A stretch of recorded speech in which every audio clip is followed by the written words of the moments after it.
যাই বলো চৈত্র মাসের সময় ফলের দামটা সবসময়ই বেশি হয়।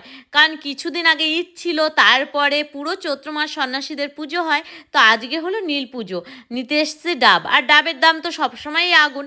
যাই হোক, ডাব নিয়ে নিলাম, আর এখান থেকে ওই যে সংসার করতে হয় একটু সবজিও নিয়ে নিলাম। তারপর মনার ব্রেকফাস্টটা আজকে আমি কিনেই নিয়ে এসেছিলাম। তো ওরা ব্রেকফাস্ট করলো, তারপর দুপুরে রান্না বান্না সমস্ত কিছু সেরেছি, ওদের স্নান খাওয়া দাওয়া সারিয়ে তারপর 4টের সময় আমি চলে এসেছি হলো ঠাকুর ঘরে স্নান সেরে। আর 4টের সময় এসে ঘরে পুজো করব, মন্দিরের প্রসাদটা পুরো সুন্দর করে গুছিয়ে সাজিয়ে নিচ্ছি।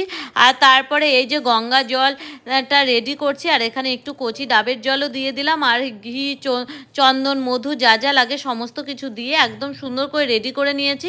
তারপর ঘরের ঠাকুরকেও পুজো করে নিলাম। আর এবার যাব মন্দিরে। আর মন্দিরে আমি প্রতি বছরই একটু সন্ধ্যের দিকেই যাই, কারণ ওখান থেকে এসে তারপরে তুলসীতলা প্রদীপটা জ্বালিয়ে নিয়ে তারপর আমি জল খাই। পুরো দিন আমি নির্জলাই উপোস করি। আর এই মন্দিরে না কিছুক্ষণ আগেও ভীষণ ভিড় ছিল। তো এখানে এসে 2 ঘন্টা বসে থাকার মতো সময় নেই বলে আমি আরও লেট করলাম। তারপর এখানে দেখতে পাচ্ছ ভিতরে পুজো করলাম, আর এখানে বেলপাতা পড়লো একটা, আমার মনটা ভীষণ খুশি হয়ে গেল। তারপর এখানে এসে পুরোহিত মশাইদেরও একটু প্রসাদ দিলাম, আর পাশে যারা ছিল তাদেরও দিয়ে চলে এসেছি। তারপর পাশের বাড়িতে একটু প্রসাদ দিলাম। আর আমার ব্লগটা এই অবধি, তারপর আমি নিজেও একটু প্রসাদ খাবো। টাটা।